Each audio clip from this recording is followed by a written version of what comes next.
Give them a little mix up. Beautiful. Ooh, Don't judge me. They're a new pack of cards. Oh, wow. You're upstaging me now. I don't like it. There you go. That'll do. That'll do, Magic Perfect. Mike. You have shuffled the hell out of it. Shane, can you help me? Yeah, of course. I'm going to get you to say stop whenever you like. Stop. Have a look. Don't let me see it, actually. Can you sign it on the face of the card? And nice and big, right, Shane? You can show the other judges. You can hold it up and show the team if you trust them. There it is there. Perfect. Thank you. Throw it in the middle here. Copy that. Lovely. Thank you. David, I'm actually got the biggest man crush on you, so I want to start here. Is that all right? The feeling's mutual. Oh, And if you do want to take off your clothes, Magic Mike, feel free. Everyone has their price, David. We can sort this out. But I've came here to tell you all a story. Okay. That means a lot to me, and I hope you like it. It's actually a story about a guy I know named Jack. And if you met Jack, you'd probably think he's the luckiest guy in the world.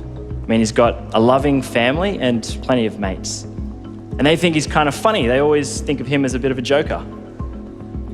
And when he's out in the town with his mates, they really get around him. They call him the king, which is kind of ironic because whenever the night ends up at the karaoke bar, he's the one always singing Queen. Wow. But even on the most joyous of occasions, like Christmas or even his birthday, he would often look around at the full house of family and friends having such a good time. And he'd stop and think, what's wrong with me? Like, why can't I have fun? And the more he thought about this, the worse he felt. And the worse he felt, the more guilty he felt. And all of a sudden, he'd have shame and become flush with emotion. So what would Jack do? He'd find a nice, quiet room in the house and cry. You see, Jack was a 28-year-old man.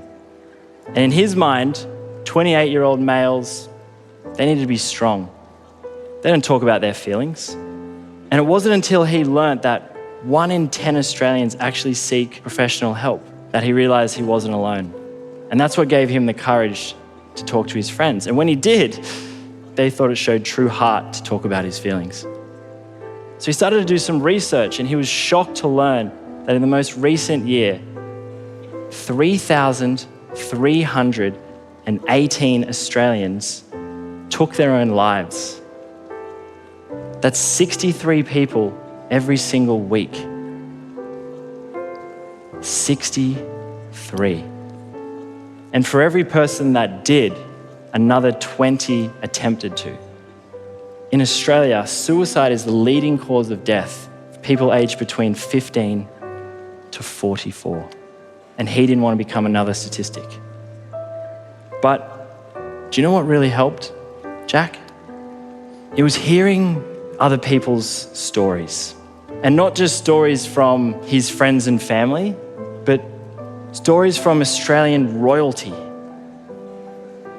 Australians in politics, Australians in fashion and business, even some Australian sporting legends.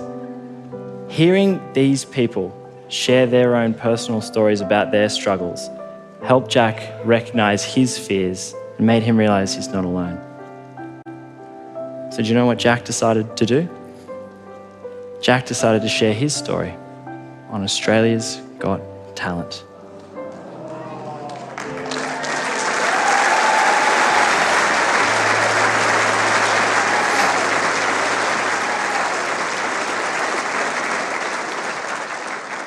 And by sharing this story today, I hope I can make just at least one person get their head straight. So now more than ever, do we need people to have the courage to reach out.